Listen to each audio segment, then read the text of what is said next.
Olá, pessoal. Boa noite. Sejam todos muito bem-vindos, todas muito bem-vindas. Eu sou a Daniela, sou arquiteta e urbanista, e hoje nós vamos discutir um tema de fundamental importância na vida de todas as pessoas e no dia a dia de todos nós. A gente vai falar sobre a saúde. Queria aqui cumprimentar as pessoas que estão nos assistindo, acompanhando esse bate-papo.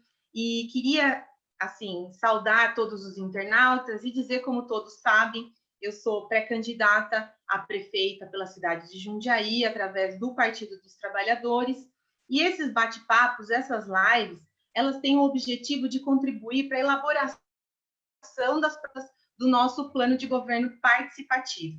Então, para isso, a gente convida especialistas nas diversas áreas para falar dos temas do interesse da nossa cidade, e a gente conta com a participação de vocês, trazendo contribuições, ideias e propostas. Para reunir as mais diversas ideias, com o maior número de pessoas, nós criamos uma plataforma onde todos podem participar. O endereço é danielajundiaí.com.br. Você pode acessar, pode contribuir com a sua sugestão, com a sua visão sobre a cidade, nesse momento da pré-campanha. E hoje eu conto com duas pessoas muito importantes aqui nesse bate-papo sobre a saúde, dois profissionais que têm enorme conhecimento na área e com muita alegria, com muita honra para falar desse tema tão importante. Eu convido aqui a doutora Helena e o doutor Luiz Tofani. Sejam bem-vindos aqui nesse bate-papo. Doutora Helena, doutor Luiz Tofani, já estão entrando aqui com a gente. Olá, doutora Helena Alves de Oliveira é médica com dedicação exclusiva ao sistema público de saúde, com especialização em gestão e auditoria em saúde. Médica do comitê e responsável pelo serviço do Coronafone de Várzea Paulista. Doutora Helena também ajudou a construir, tecnicamente, a lei de proteção à parturiente e ao recém-nato na cidade de Jundiaí, que é algo bastante importante e poucas cidades têm. Então, doutora Helena, seja bem-vinda. Como está? Estou muito bem, é um prazer aqui estar conversando com vocês e com todos aqueles que nos acompanham nas redes. É sempre um prazer enorme falar do maior sistema público de saúde, que tem tudo para ser o melhor e que atende a todos nós brasileiros. Boa noite. Boa noite, doutora Helena, muito obrigada. Também apresentar aqui o Luiz Tofani, Luiz Fernando Nogueira Tofani, que é cirurgião dentista, graduado pela USP, com mestrado em saúde coletiva pela Unicamp, foi secretário de saúde em Várzea Paulista, em Franco da Rocha, Mauá, diversas cidades, né, Tofani? Campo Limpo Paulista, também foi secretário adjunto de saúde de São Bernardo do Campo, é professor em cursos de pós-graduação em saúde coletiva, gestão pública e saúde da família, e atualmente faz doutorado em saúde coletiva na Unifesp. Tofani, seja muito bem-vindo. Quer deixar uma saudação? Boa noite a todas e todos. Boa noite, Daniela. Boa noite a todos que estão nos ouvindo, né? Acho que nesse currículo só faltou falar que eu sou jundiaense, né? E é um orgulho, uma honra poder estar contribuindo com esse debate, com as propostas para o nosso plano de governo para a nossa cidade. Perfeito, gente. Eu estou tentando atualizar aqui o nosso Facebook para visualizar as pessoas que estão na sala. Então, daqui a pouco eu vou citar o nome de quem está assistindo aqui com a gente, mas já vou dar andamento aqui, né? Já que a gente tem um tempo, de certa forma, restrito a esse tema que é tão denso e que tem tantas nuances e variáveis e que exige da gente aí um exercício importante de olhar para pessoas, para todas as pessoas, para nós, inclusive, para nossa família, né? E para as cidades. Então, a saúde e a educação possuem um protagonismo nas políticas públicas municipais, né? Porque ficam ali conectadas diretamente com a população e afetam a qualidade de vida de todas as pessoas, tanto para melhor, quando são bem executadas, bem geridas, quanto para pior, quando a gente não tem um respaldo e uma gestão eficiente dessas políticas. Em algum tempo, temos visto muita gente migrar dos planos de saúde, que são pagos de forma particular, para a rede pública, que é o SUS. E isso, me parece, doutora Helena Tofani, que vai se acentuar nesse momento que estamos vivendo de crise econômica, de desemprego e com a pandemia acentuando essas dificuldades. E acho importante dizer que o SUS, Sistema Único de Saúde, que o Brasil possui, ele foi constituído em 1988 através da nossa Constituição Federal. E eu queria começar esse bate-papo perguntando aqui, primeiramente para o Tofani e depois para a doutora Helena, exatamente nesse tema que a gente tem atual, que é a questão da pandemia. A gente não pode deixar de falar, de tocar nesse assunto, já que a gente está falando de saúde. Estamos atravessando um momento pandêmico, portanto, não há ainda normalidade nas nossas ações, não há ainda normalidade em sair de casa, em aglomerações, muito pelo contrário, a gente precisa manter todo esse cuidado nesse momento. E eu queria que vocês dissessem um pouquinho do olhar de vocês, como é que vocês entenderam e viram o cuidado e o controle que o governo federal teve em relação à pandemia e também a atuação do SUS, né, que a gente falou já que é o maior sistema de saúde do mundo, que a gente tem que ter muito orgulho do SUS, né? E essa relação que o SUS auxiliou na contingência do caos hospitalar e do cuidado com as pessoas. Eu vi umas matérias, alguns textos, li coisas sobre, e tive a percepção de que a situação no Brasil só não é grave, mais caótica, né? E foi grave, mas só não foi mais grave porque o SUS, de certa forma, trazia uma estrutura ali consistente que muitos ou a maioria dos países não possuía. Eu estou certa em afirmar isso? Como é essa questão?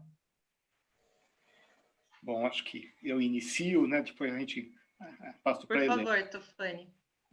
Bom, acho que a Daniela já captou bem, né? Acho que assim faz toda a diferença, né? Nessa situação difícil que o mundo todo passa, faz toda a diferença para o Brasil ter um sistema público de saúde universal, né? Ter um sistema único de saúde. Acho que estaríamos numa situação muito pior se não houvesse SUS no Brasil, né? O SUS, na verdade, hoje ele é responsável pelo atendimento, né? Pelo cuidado direto à saúde de 3/4 da população brasileira. Se a gente for trabalhar no Brasil, hoje cerca de 25% da população é que tem acesso à saúde privada, a plano de saúde. Então, 3/4 dos brasileiros usam exclusivamente o SUS. Isso não quer dizer que nem todos usem o SUS, porque todos nós usamos o SUS, né? Eu costumo, às vezes, conversar, brincar. Quando eu dou aula, eu falo assim, a pessoa fala assim, não uso o SUS porque eu tenho um plano de saúde. Eu falo assim, bom, você bebe água? Então se você bebe água, você usa o SUS, porque a vigilância ambiental em saúde do SUS, quem controla a qualidade da água que a gente bebe, né? Pergunto, você come? Como? Então, é o SUS também, através da vigilância sanitária, quem faz a fiscalização, acompanhamento dos supermercados, açougues, restaurantes, né? E acho que a importância desses órgãos de vigilância, incluindo a vigilância epidemiológica, nesse momento, tem demonstrado a importância do sistema público, a importância do SUS. Mas também na área de atendimento, né, na área assistencial, muitas vezes as pessoas não têm dimensão que se mesmo a pessoa que eventualmente possa ter um plano de saúde pago pela empresa onde trabalha, né, quem está empregado hoje em dia, como a Daniela já falou, com a crise, o aumento do desemprego, e mesmo com a questão da informalidade, né, de trabalho, muitas pessoas da classe média estão migrando para o atendimento exclusivo SUS, mas qualquer pessoa que sofrer um acidente na rua hoje, ficar inconsciente, quem vai atendê-lo é o SAMU, né, que é o Serviço de Urgência Móvel do SUS. Agora, acho que pensando na pandemia, né, acho que ela, ao mesmo tempo que, felizmente, temos o SUS, né, ela acaba nos demonstrando algumas dificuldades, alguns problemas que são reais e existem no nosso sistema, né?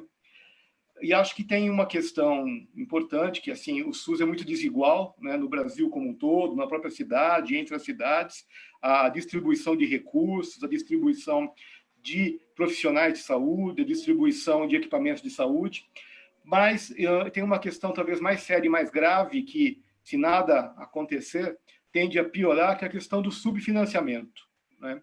A gente tem hoje, no orçamento do SUS no Brasil, em torno de R$1.000 por habitante ano para cuidar da saúde, isso incluindo tudo que o Ministério da Saúde aplica em saúde, que os municípios aplicam em saúde, o que os governos estaduais.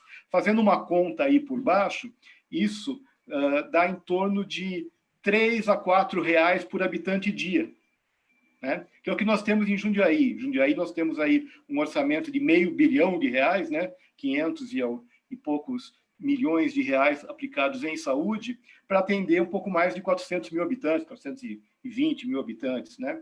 Então, na verdade, assim, para a gente ter um sistema público que faz desde a vigilância, que eu já falei, sanitária, epidemiológica, vacina, SAMU, dentista, saúde mental, medicamentos, cirurgia, hospital, internação, exames, transplantes, a gente tem menos do que o valor de uma passagem de ônibus, né, por pessoa, por dia, e uma passagem de ônibus só de ida, né?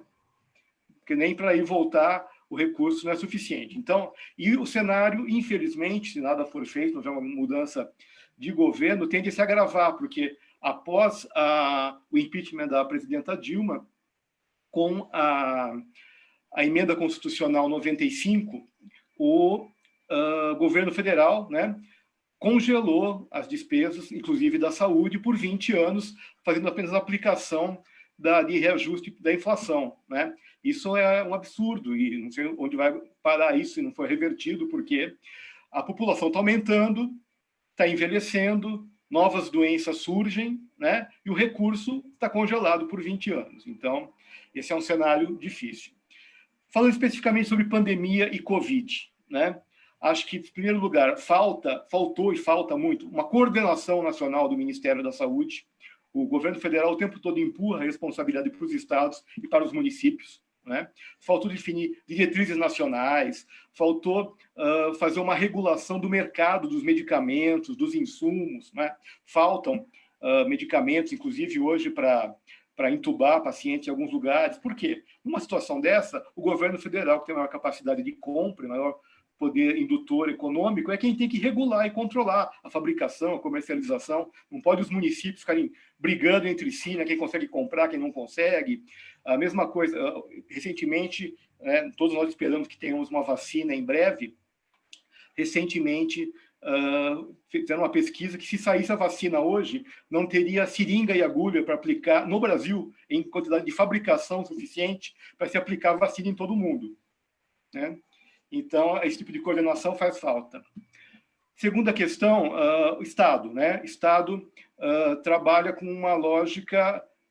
Existe uma coordenação, só que a lógica é uma lógica econômica, né?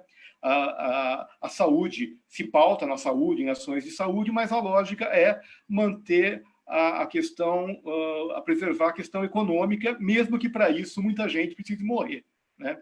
Então, quando a gente fala do Plano São Paulo e tal, é uma liberação gradual, mas faz parte do que a gente chama da necropolítica, né? Se algumas pessoas vierem a adoecer e morrer, né? E o importante é manter as empresas, a economia e tal. Quando a gente chegando agora em Jundiaí, eu acho que a gente reproduz muito essa política, né? O governo de Jundiaí atual reproduz muito essa política do governo do Estado, né?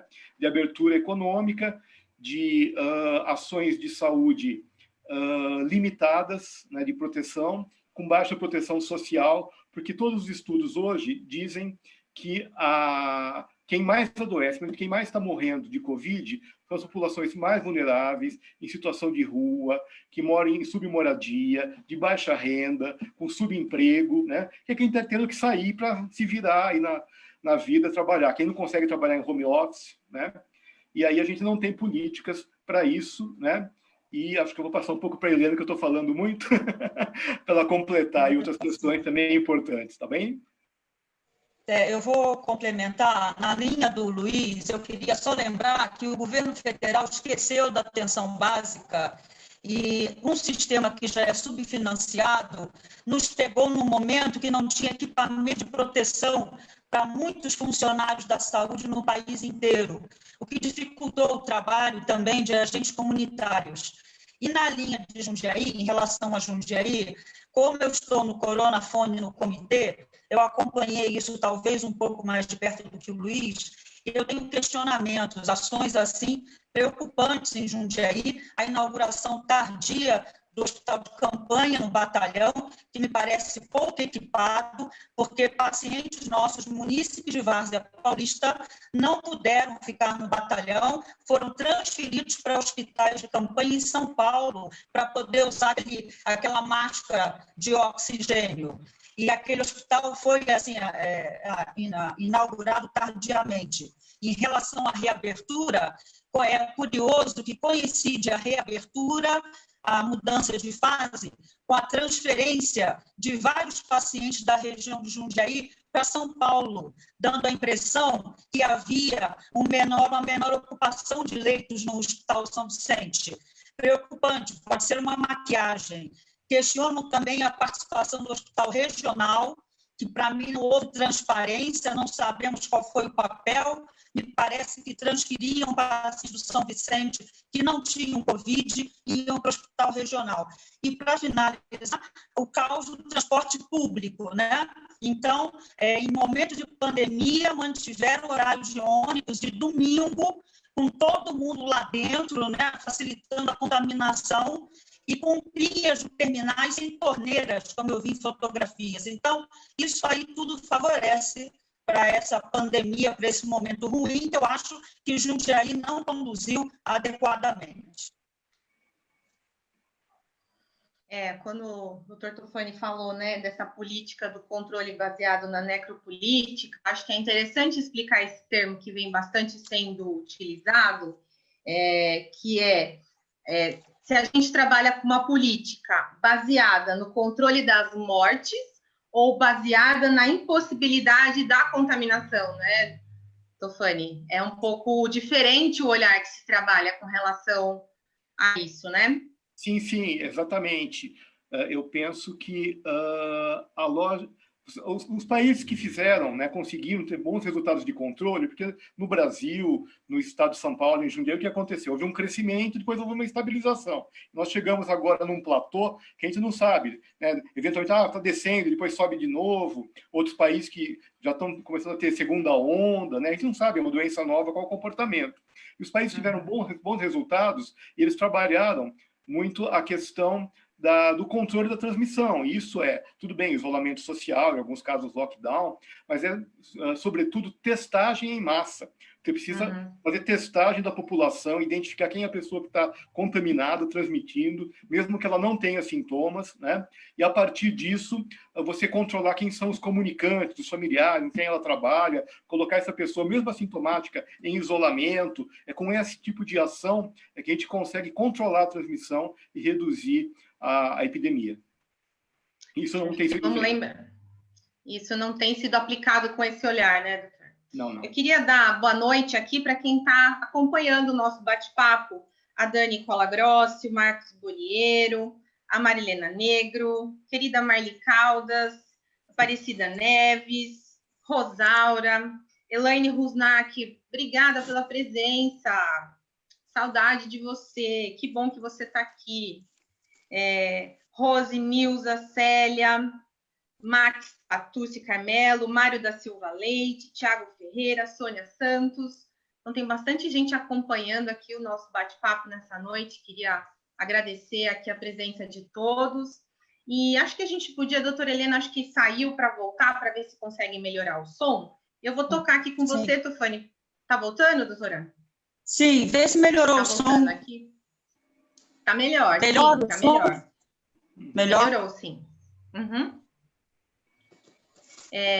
Pegando um gancho no que a doutora Ana falou a respeito do hospital regional, né, e desse papel que ele tem, a gente sabe que a cidade de Jundiaí, logicamente, como principal cidade do aglomerado urbano, né, o polo de desenvolvimento do aglomerado urbano, atende muitos casos de fora do município, mas que o hospital regional tem um papel bastante tímido nessa acolhida e na solução dessas questões de caráter regional de outras cidades.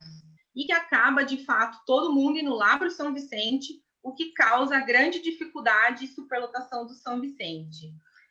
Então, será que seria correto, Tofani e doutora Helena, se a doutora Helena estiver nos ouvindo, está nos ouvindo? Estou ouvindo. Doutora Helena, seria interessante pensar a regionalização da saúde, né, como importante na reorganização da gestão municipal do sistema de saúde de Jundiaí? Será que esse pensamento e, de repente, a cidade de Jundiaí capitanear essa discussão da regionalização, isso provocaria essa melhor eficiência para que chegassem todas as pessoas? Como a senhora vê essa questão? Sim, Dani, eu concordo perfeitamente com você, lembrando que a regionalização na saúde pública ela é prevista na nossa Constituição e existe um decreto federal de 2011 que diz que as ações e serviços que são prestadas em nível regional devem estar estipulados em contratos que são assinados por todos os prefeitos, gestores dos municípios que participam da região de saúde. A questão, ao que me parece, eu acho que o Tofani tem um pouco mais de experiência do que eu nisso, no tempo que eu participo de gestão, me parece que não há uma vontade política do governo do Estado, porque isso deveria partir do governo do Estado. Na verdade, o Estado de São Paulo, nessas últimas décadas de gestão do PSDB, a gente percebe que não é uma gestão que se importa, por exemplo, com estratégia de saúde da família, então não há um interesse político. É preciso que esses contratos fossem formalizados via um Estado, né, organizando esses contratos. Mas isso é uma luta de algum tempo, que eu acho que é difícil de resolver. Aí a gente fica à mercê do representante do Estado, que chega nas reuniões conosco, os gestores, que já vem com o serviço pronto, que vai ser ofertado no hospital regional, no AME, que é um outro problema. O AME vem com uma agenda de atendimentos pronta de quem compra o serviço. A gente passa a nossa demanda de Várzea Paulista e a gente não consegue ter a demanda contemplada. Eles vêm com o serviço e a gente diz, olha, a gente precisa de outros serviços, e não adianta. Quem que faz a gestão, que são as organizações sociais, tem os contratos com o Estado e nós, na prática, ficamos nas mãos desses contratos. Alguns municípios aqui no país acabam tendo uma alternativa dos consórcios, que é um tema que eu acho interessante, os consórcios de saúde, que também são ainda uma situação muito incipiente no estado de São Paulo. Mas o estado de Minas Gerais, por exemplo, tem vários contratos de consórcio. Então, eu acho que é uma coisa que tem que melhorar muito para a gente poder ser realmente um polo de saúde que é definido, Jundiaí é polo de saúde e tem que prestar serviços de média e alta complexidade para os munícipes das regiões em redor. Você complementar, Luiz? Sim. Acho que a Helena já explicitou bem a questão da regionalização enquanto uma forma de se organizar o SUS, inclusive pensando na eficiência, na relação custo-benefício, né, investimento, na implantação de serviços e tal. Acho que isso é importante. Agora, realmente falta liderança e protagonismo de Jundiaí, né, nessa coordenação, nesse planejamento, como disse a Daniela. E, na verdade, seria que o aglomerado urbano, né, que os 7 municípios liderados por Jundiaí somassem força para negociação com o governo federal, para negociação principalmente com o governo do estado, né, porque a prática hoje é cada município vai lá e pede e pleiteia por si, né, e você acaba diluindo os recursos, diluindo a força política, né. Então, outras regiões de saúde onde existe uma união, né, dos gestores municipais, dos prefeitos, liderados normalmente pelos prefeitos que têm os municípios com maior capacidade, né, com maior recurso, tem conseguido algumas questões, resolver algumas questões de uma forma bem mais interessante, bem mais importante, né? A gente, por exemplo, estava falando do hospital regional, o São Vicente, né? O São Vicente é um hospital que ele é referência referência regional para alta complexidade, né? Então, muitas vezes, alguns gestores de Jundiaí falam: o problema aqui de Jundiaí é que a população de outras cidades vem para cá, Itupeva, Campo Limpo, Várzea, Jarinu, né?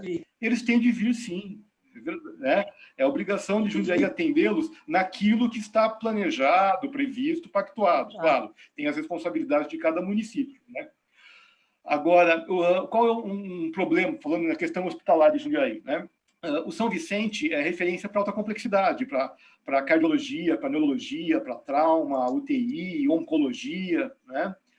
Agora, na realidade, eu sei que isso é difícil resolver até pela questão financeira, mas faltou aí planejamento, faltou liderança política para isso, mas falta um hospital clínico, um hospital básico para a população de Jundiaí, né, do SUS.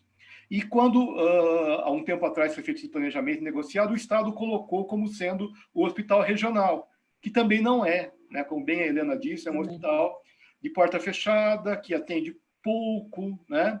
Atende bem, acho que, né, atendimento para quem é atendido lá sabe que o hospital funciona bem, mas também atendendo pouco, sem pressão de porta de urgência, e o São Vicente, né, que é responsabilidade direta da gestão do município, fica muitas vezes sobrecarregado, né? Então, na realidade, eu penso que essas questões regionais, a organização hospitalar, a questão das consultas especializadas e dos exames, que a gente tem filas, né? Essas coisas só podem ser melhor equacionadas pelo planejamento regional, pela regionalização. A Helena citou consórcio, tem alguns...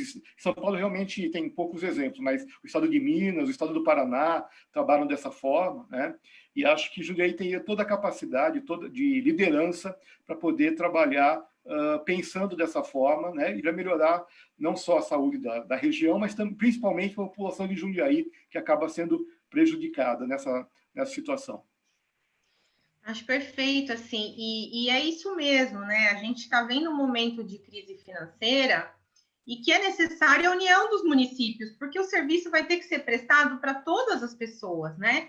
E quando a gente fala do aglomerado urbano, quer dizer, as 7 cidades aqui que compõem o aglomerado urbano de Jundiaí, quer dizer, não é pouca força que esse aglomerado urbano tem para fazer valer a sua voz de exigir que seja reorganizada essa questão da saúde para que as pessoas tenham o melhor serviço prestado, né? Então, acho que, principalmente, eu acho que nesses 4 anos eu não vi ações assim, muito menos ouvi falar do aglomerado urbano, né? Me parece que as coisas diluíram um pouco e de forma alguma, quer dizer, a união dos 7 municípios aqui tem uma força incrível e precisa Jundiaí capitanear isso e fazer valer a voz para trazer para as pessoas a contribuição de melhorar essas questões, principalmente olhando aí para a crise que vem. Quer dizer, não dá para pensar que a gente vai construir hospital aqui, ali, lá. Nós vamos ter muita dificuldade com recurso, principalmente federal, né? E acho que essa união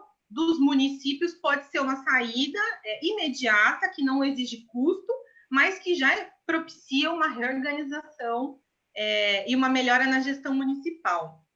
Tem uma fala aqui que está perguntando que falta UPA no município. Então, falando também da importância de requalificar a função do hospital regional e Jundiaí assumir a regulação. A Elaine está falando que o hospital regional é um hotel para procedimentos simples, não foi pensado para o atendimento à população de fato. A Fátima está falando que o prédio da Ponte São João está sucateado no âmbito da saúde também. Vocês querem comentar? Acho que assim, sobre as UPAs, só vou falar um pouquinho, depois acho que a Helena complementa. Houve um planejamento em Jundiaí para ter 4 UPAs, né? No governo passado, se iniciaram obras, tal. Esse governo não deu continuidade, inaugurou apenas uma delas, né? E hoje a gente tem, quando fala da Ponte São João, deve estar falando, acho que do prédio da UPA, ali da Ponte São João, que começou a ser construído no governo passado e está abandonado, né? Está abandonado, não teve andamento. Existe um outro prédio também na Vila Progresso, que, pelo que eu ouvi falar, estão querendo mudar a finalidade dele, não vai ser mais UPA, né? Esse é um problema, porque foi planejado para ser UPA. E também existe uma obra parada, iniciada num projeto na Vila Hortolândia também, né? E realmente acaba superlotando o pronto atendimento ali do São Vicente, né, no centro da cidade, e nós temos dois outros PAs hoje que não funcionam 24 horas por dia, né, que é da Hortolândia e da Ponte São João também, em prédios adaptados, também sem condições. Essa questão do horário também é uma questão delicada, né? Desculpa, doutora Helena. Essa questão do horário também é uma questão delicada, porque o trabalhador, às vezes, ele precisa ir ao médico depois do horário de atendimento, né? E poucas unidades na cidade têm o atendimento estendido para que seja utilizado depois das 18 horas, né? Sim, são poucas. Aqui na questão da UPA, que foi inaugurada aqui perto de casa, eu moro no Meiros, eles fizeram um modelo ali, eles fecharam o BS do Almerinda, a população está muito satisfeita, o equipamento da Almerinda está lá, fechado, a população toda foi transferida para um atendimento ao lado da UPA, que eles chamam de Clínica da Família, que eu não sei se exatamente funciona desse modo, mas eu acho que a UPA que foi inaugurada merece ser revista.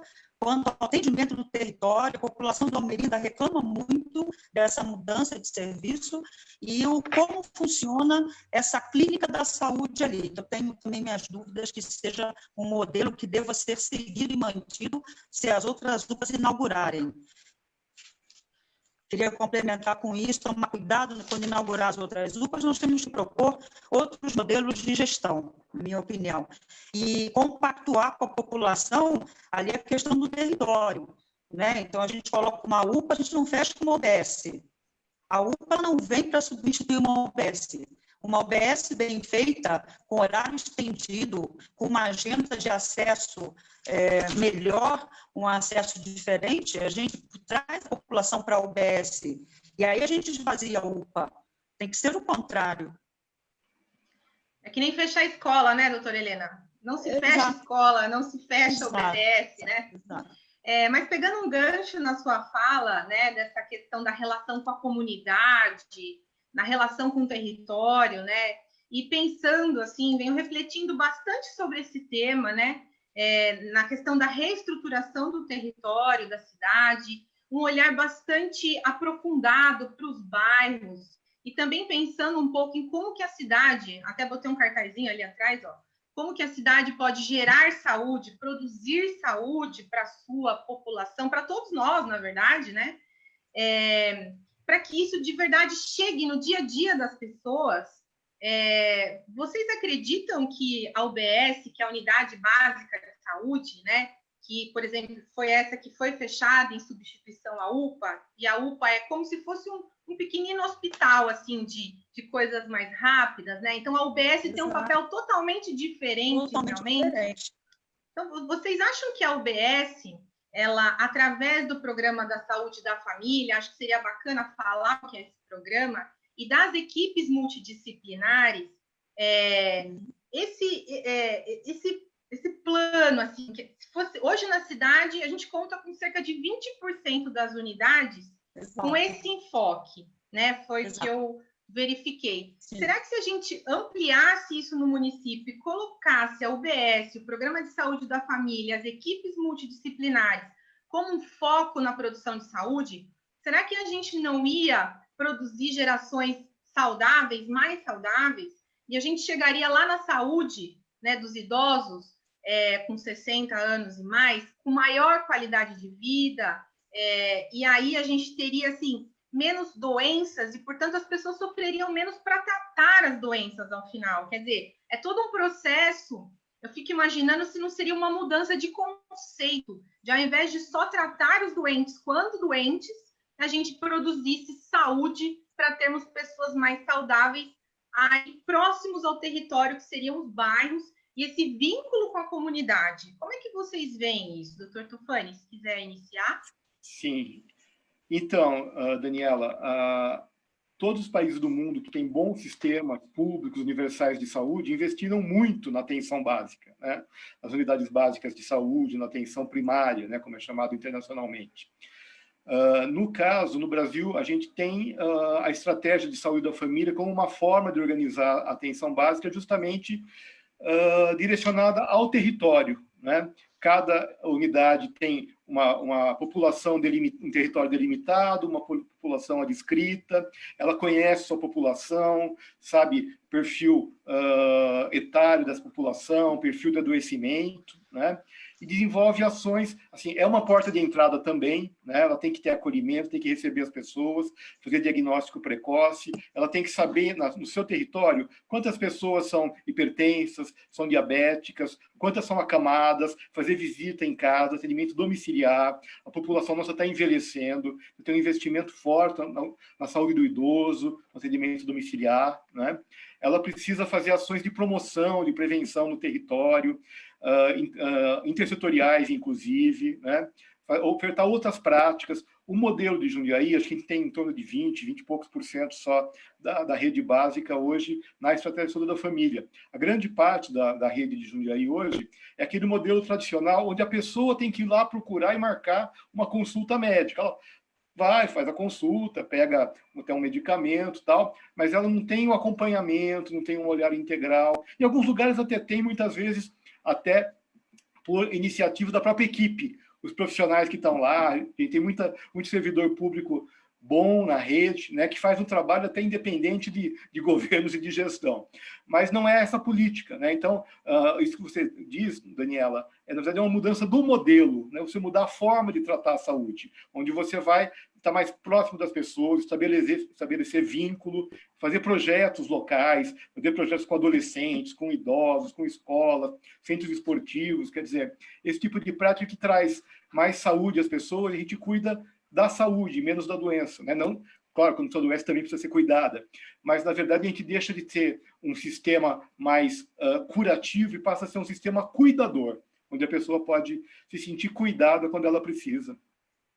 Sim, Luiz, até na estratégia de saúde da família, muitas das vezes o médico tem uma formação de saúde em família, que não costuma ser a formação de médicos que estão na UBS. Então, esse modelo, ele também deixa de ser só o atendimento médico, né? Tem aí o enfermeiro, tem o agente comunitário, tem a sua área, o odonto, né? E a gente pode ter com a NASF a nutrição, né? Apoiando na ideia de trazer a alimentação mais saudável para a população. E a UBS pode, sim, ser um espaço de ofertar saúde. Eu tenho a experiência da gente poder fazer atividades físicas, Leon Kung, reuniões para mulheres, para senhoras com mais idade, tricotarem, fofocarem. Então, as UBSs podem ser espaços de saúde também, e eu acho que a estratégia da saúde é perfeita. Normalmente, os funcionários, os servidores que estão nessas equipes têm um envolvimento maior. Eles acompanham a família desde o nascimento até o crescimento da criança, da mãe, dos responsáveis, enfim, os vínculos são maiores. Os profissionais conhecem a história daquela família, daquela pessoa, o seu contexto, né, social, familiar, o seu contexto no território. Realmente precisamos lutar para ter mais disso, construir isso, lembrando que muitas UBSs não têm espaço, né, Luiz, físico para a gente aumentar as equipes, como a gente quer, isso é uma dificuldade também, e a gente tem que lutar por isso, lembrando novamente que o Estado de São Paulo não é um Estado, o governo do Estado não é um governo que goste muito dessa estratégia, né, Luiz? Você me corrija, nós temos outros estados aqui no país, Nordeste, Santa Catarina, Paraná, que a cobertura de estratégia de saúde da família é muito maior do que a nossa. Então, nós temos essa dificuldade também, não é só local, não há um interesse do governo do Estado. Então, nós temos que botar isso claro também, porque o SUS não é só o município que faz. É muito interessante isso, né? E vou traduzir aqui numa linguagem simples, né? Seria como a UBS cuidar do bairro e das pessoas do bairro, né? Exato. O idoso já sabe o nome do médico, o médico já sabe que remédio ele toma, a criança já é cuidada pelo pediatra, o pediatra já vê se acontecer alguma coisa com a criança, que ela está com um comportamento diferente, ela já conhece a família, ela já sabe que tem alguma coisa errada ali. Então, eu entendo que essa visão, como vocês estão colocando aqui, é uma visão de realmente mudança de modelo, mas uma mudança de modelo para uma acolhida das pessoas, de forma que a gente possa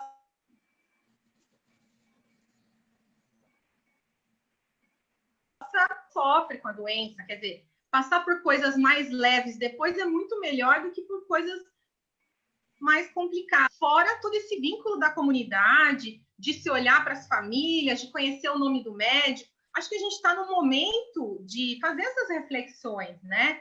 Daquilo que é importante para a gente, do que nos define como seres humanos pertencentes a uma comunidade.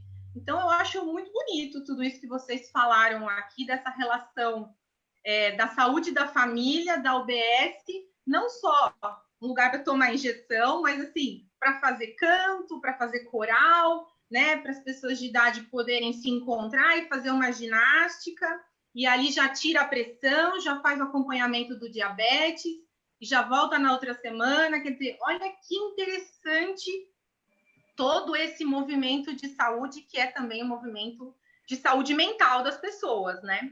Sim.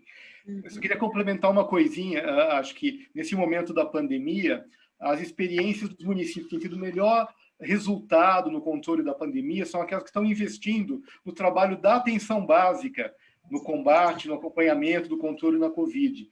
Nós temos aqui no estado de São Paulo mesmo, Araraquara, né, um governo do Partido dos Trabalhadores, que tem sido referência nacional hoje. Por quê? Porque as UBS sabem quem são as pessoas que têm ou tiveram Covid no seu território, acompanham, os agentes vão fazer visitas em casa para essas pessoas não circularem, é feito acompanhamento telefônico, né, dos comunicantes, dos familiares, quer dizer, é cada equipe de atenção básica atuando no seu território em prol da saúde daquela comunidade. É isso que faz a diferença.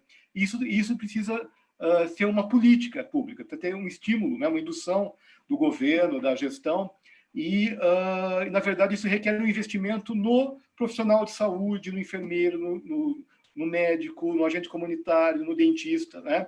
Uma valorização, investimento, formação, apoio, né, para o servidor público poder desenvolver esse papel importante da atenção básica. Porque saúde não é gasto, né, gente? Saúde é investimento nas pessoas, né? Investimento então, na o vida. olhar na vida, né? Na vida humana, é o que mais importa. Agora, já vamos caminhando para a última pergunta, porque o nosso tempo voa aqui, a conversa é muito boa, né? Mas, agora pegando um pouco para falar da saúde da mulher, que é algo que eu considero bastante importante também, né? A gente tem hoje na cidade o HU, que é um hospital de caráter regional, e tem o ambulatório da saúde da mulher, que presta esse serviço na cidade. Eu queria que a doutora Helena falasse um pouco dessa questão da saúde da mulher, como é em Jundiaí, e se a gente consegue ter um trabalho de excelência nesse campo para tratar da saúde da mulher, não só da mulher, mas também da mãe, toda essa questão do feminino, assim, tão importante, doutora. Sim, Dani. Não sei se é de conhecimento de todos que estão acompanhando a gente aqui, mas o Sistema Público de Saúde ele tem várias políticas para as mulheres. Então, desde o nascimento até a idade mais avançada, nós temos políticas que precisam ser efetivadas de fato nos municípios. É preciso incentivo, vontade política, um financiamento maior, mas Jundiaí realmente tem um hospital universitário e que já faz parte já da Rede Cegonha, já é reconhecido como hospital amigo da criança.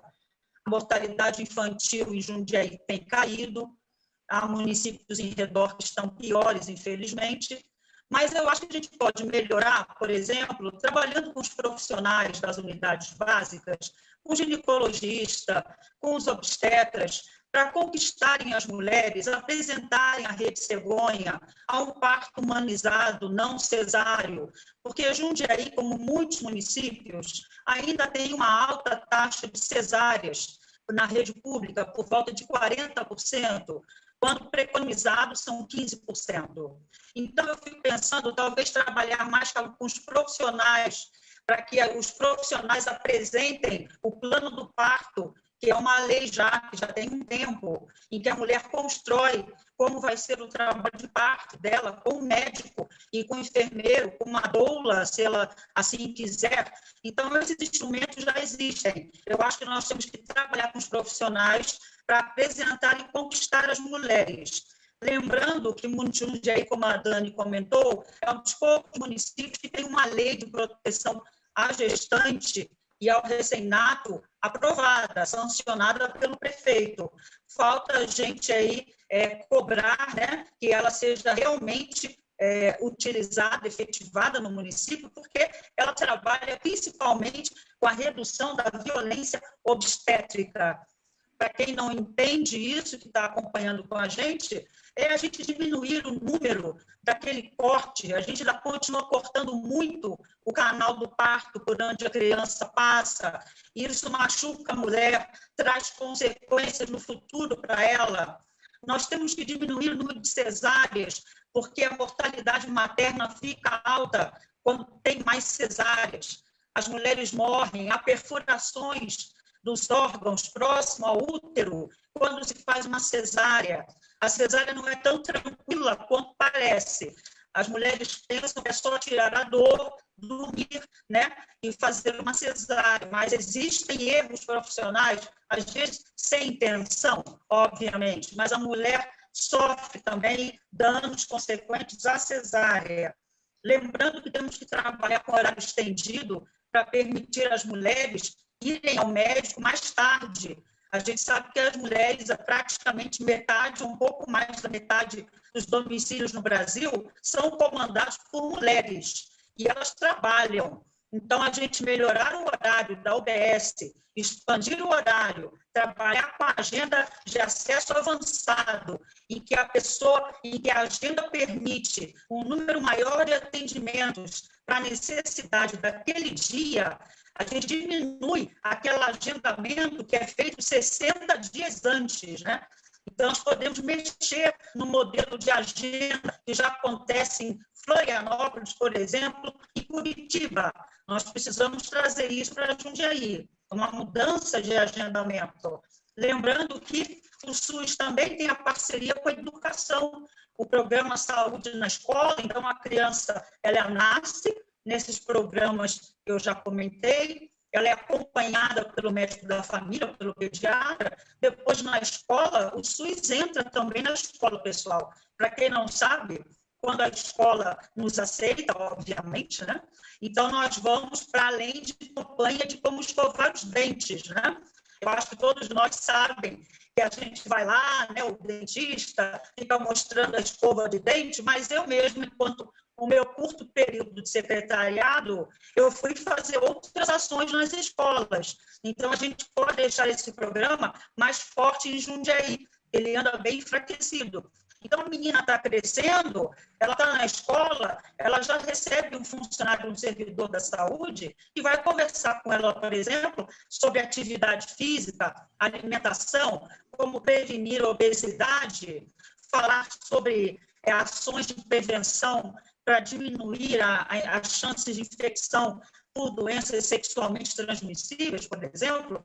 Podemos fazer essas campanhas e fazemos, aí acertando a conversa de acordo com a faixa etária. A mulher cresce, eu lembro que ela continua tendo atendimento para as necessidades dela na saúde pública, lembrando que temos um grande programa de métodos anticoncepcionais, tá? Para além da pílula, né? Lembrando que Jundiaí tem aí um momento triste na história. Há pouco tempo quiseram tirar mais uma vez a pílula no dia seguinte aqui da cidade. Então, a Dani, enquanto prefeita, eu preciso pedir a ela que ela tem que ficar de olho aí, porque de vez em quando vem assim alguém e quer tirar os nossos direitos reprodutivos, alegando que essa pílula abortiva é um grande engano, ela não é abortiva. Então, Jundiaí precisa ficar de olho, porque já quiseram tirar esse nosso direito. A gente tem que melhorar a implantação do DIU, que é um dispositivo que a gente coloca dentro da mulher, que também interessa a mulher, quando ela não quer engravidar. Lembrando também que nós temos que ter também as UBSs com acesso mais facilitado para as mulheres deficientes, não só mulheres. Então, as UBS precisam passar por obras com rampas para deixar esses acessos mais facilitados. Lembrando também que a saúde da mulher, infelizmente, passa pela violência, né? Então, a gente tem que rever com as equipes se as equipes estão preparadas, estão atendendo adequadamente as mulheres neste momento, porque eu lembro, para quem não conhece, o SUS tem um grande diferencial de nós podermos acolher esta mulher que está sofrendo violência, que tem medo de ir à polícia, tá, pessoal? Então, ela procura a gente. É mais fácil procurar a gente porque nós temos um vínculo com ela. Então, a gente também tem que fazer para que esse programa aqui seja forte, trabalhando com as equipes de saúde. E temos que melhorar também a saúde mental, que todos nós estamos precisando, as mulheres precisam muito fortalecer os atendimentos no CAPES, e nesse momento de pandemia, de recessão no país, todos nós estamos precisando de um olhar que o SUS tem e que aqui na cidade de Jundiaí precisa melhorar, que é fortalecer a rede da saúde psicomental e psicossocial. E os idosos, a gente já falou, né? Muita coisa. Os idosos têm um acompanhamento na UBS para hipertensão, as idosas têm atendimento para osteoporose, para hipertensão, diabetes, e ofertar outras ações que promovam saúde, né? Não ficar achando que temos que olhar só para a doença, promovendo um envelhecimento mais saudável. Eu queria só complementar, acho que no começo a Dani falou a questão do HU, saúde da mulher, ambulatório, né? Acho que é bom lembrar que o HU é um hospital universitário, né? Jundiaí tem uma faculdade de medicina municipal, assim como tem uma faculdade de educação física também, né? Nós temos professores, pesquisadores, temos alunos, né, residentes, todo esse potencial precisa ser reforçado, precisa ser melhor aproveitado, né? A gente tem muita coisa que pode ser produzida, que já é produzida ali, mas precisa de apoio, precisa de qualificação, precisa ser empoderado, né? E acho que é com esse olhar que a gente precisa governar a nossa cidade. Aproveitar essas oportunidades que já estão aí, né? Quer dizer, a gente não está falando de onerar nenhum orçamento, é só ter um olhar cuidadoso e fazer essas conexões, olhando sempre como fim cuidar das pessoas, né? Todos nós, né? Todos nós sermos cuidados, né? Então, a doutora Helena falou coisas bastante... Uma aula, vocês dois aqui, né? Uma aula de saúde aqui, de produção de saúde. E importante, né? Quando a senhora fala da questão da pílula e tudo isso, é seguir a ciência, né? Seguir a ciência. E acho que é importante também dizer que homens não legislem sobre o corpo das mulheres, né? Essa é uma questão importante também, que nós temos esse direito de termos mulheres que possam fazer também políticas públicas para mulheres, né? E eu queria, aqui, ó, bastante gente acompanhando aqui com a gente. Rose Gouveia entrou aqui para acompanhar com a gente, olha, disse que veio correndo para assistir a nossa live e falou, enfim, da questão do projeto que foi alterado, mas que a Câmara acertou. Ari Chaves acompanhando a gente, José Roberto Dias, Fátima Lima, um monte de joinha aqui para a gente, ó. Ana Cristina Cavalcante, Fátima Lima, envelhecimento saudável, de estudo, doutora Helena. Então, assim, bastante gente acompanhando, mas nosso bate-papo vai chegando ao final, mas tem muita coisa para a gente falar ainda, né, de saúde, desse outro olhar, dessas possibilidades, né, desse novo momento que a gente está vivendo, de reforçar vínculos, de enxergar oportunidades. Acho que isso passa por uma vontade política e também de um olhar de construção junto com a comunidade para ter um resultado que atenda todos nós, a todas as pessoas. Então, eu queria muito aqui agradecer a presença da doutora Helena, do doutor Luiz Tofani, um presente para todos nós aqui, aprender com vocês nessa noite. Vocês gostariam de fazer uma palavra final? Considerações finais, por favor, fiquem à vontade. Sim, eu vou desejando boa noite a todos e pedindo a todos que lutem pelo nosso SUS, porque o SUS precisa de todos nós. Agradeço. Eu reforço, né, a fala da Helena. Realmente, a gente está num momento crítico do SUS, é preciso defendê-lo, apoiá-lo, cobrar, né? E, como já disse logo no início, acho que essa pandemia vem mostrar para nós a importância e a força que tem o SUS nas nossas vidas, né? E, para concluir, só agradecer a oportunidade de estar participando aqui com a Helena, com a Daniela, com todos e todas vocês, né? É um prazer a gente poder estar contribuindo aí para a saúde da nossa cidade. Obrigado.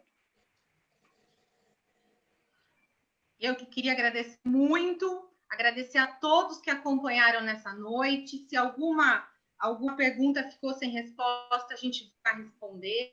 Diz que a nossa conversa não para por aqui, a gente continua ela lá na plataforma www.danielajundiaí.br. Façam suas contribuições, coloquem seus olhares, coloquem cidades do bairro. Enfim, é uma plataforma de como colocar aqui um convite importante já da nossa próxima live, do nosso próximo bate-papo, que é na terça-feira, dia 1 de setembro, que a gente vai falar de habitação e mobilidade às 18 horas com o professor e arquiteto Nabil Bonduki.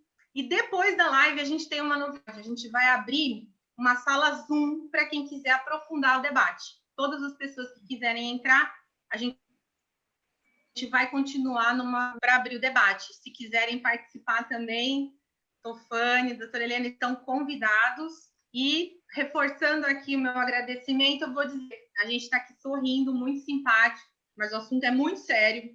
O nosso Sistema Único de Saúde está correndo risco.